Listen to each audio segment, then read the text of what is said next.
Regarding consumer protection, how can we increase trust in the internet and online shopping, particularly in the developing world? So, regarding consumer protection and how we can increase trust in online shopping in the developing world, particularly, but in fact, trust is an issue right the way across the globe. What we see with the internet and online shopping is that consumers' experience is being completely transformed. Literally, in the last decade, we have a situation now where we can have new friends, new markets, new products, new experiences in a way that we never imagined a generation ago.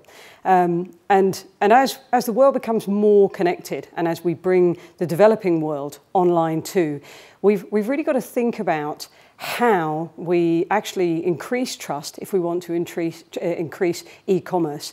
The reality is that right now, consumer trust is actually low in digital. So that would seem strange in some ways, because one argument would be, but there's a great take-up of these services wherever possible. But actually, if you look at any of the surveys at the CIGI survey that Untitled have brought out in partnership this week, also Consumers International did a survey in March for World Consumer Rights Day. We were looking at how do consumers feel about the internet. Trust comes out as a major issue. So what we did with our members right the way across 100 countries was that we sort of said, actually, what are the key elements of trust that we need to deal with in order to make consumers feel more comfortable with the internet becoming much more integrated into their lives, which is what will happen now as we look at sort of the next stage of the internet going forward. We will see it more embedded in people's everyday lives. That will only really occur if people really trust it, really feel comfortable with the world that they're functioning in. So we worked across all of our members, over 100 countries, to say, what are the key elements that we've got to address? And that was voices from the developing world nations as well as developed world nations. And it's remarkable that there's actually quite a strong degree of synergy of what are the common issues that if we address those issues, we can deliver trust. And they are dealing with issues of access and inclusion, but also looking at other areas, consumer awareness, consumer education. On top of that, issue of who owns what. It can be very confusing for a consumer when they're buying a product that has software elements as well as hardware elements. Who owns what? So clear ownership and fair usership are sort of key elements going forward. Of course, issues of security and safety. Privacy and data protection. These areas all need to be addressed if we're going to solve trust issues. But they don't just stop there. There are also issues in relation to, for example, choice and competition. So it's great that all of these services are out there, but it's not so great if they're only provided by literally a global handful. And especially as the developing world comes increasingly online, we've really got to look to how we can have those local entrepreneurs innovating and developing for their countries. And where we see that happen, we see those entrepreneurs and those innovators come up with exciting internet solutions to consumer needs that are often much better targeted because they're locally grown and they're locally made.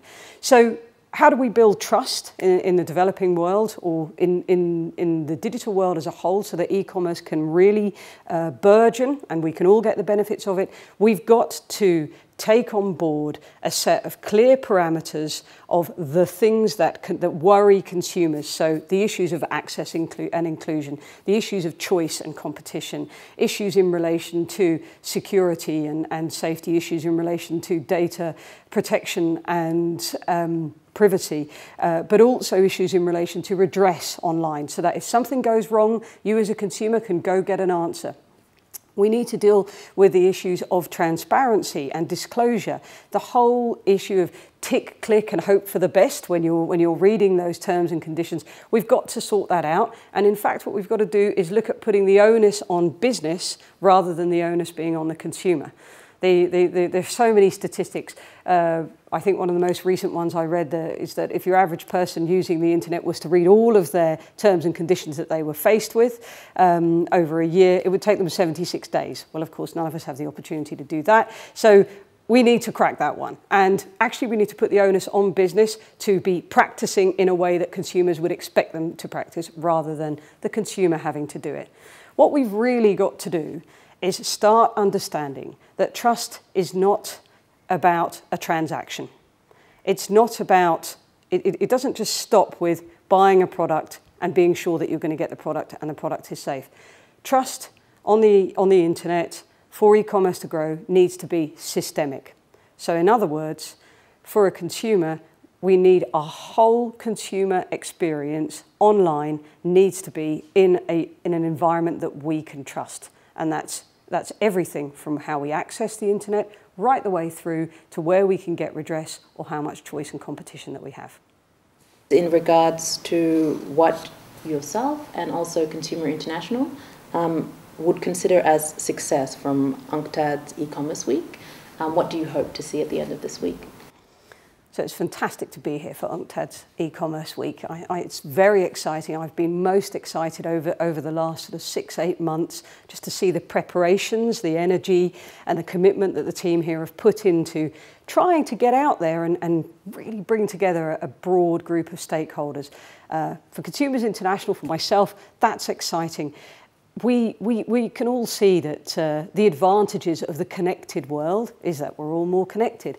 The disadvantages of the connected world then is that when something starts to go wrong, you feel it right the way through the whole system.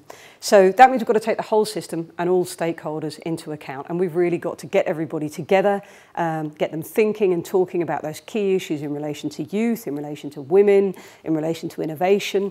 And that's what's happening this week at UNCTAD at e-commerce week, and it's fantastic to see it.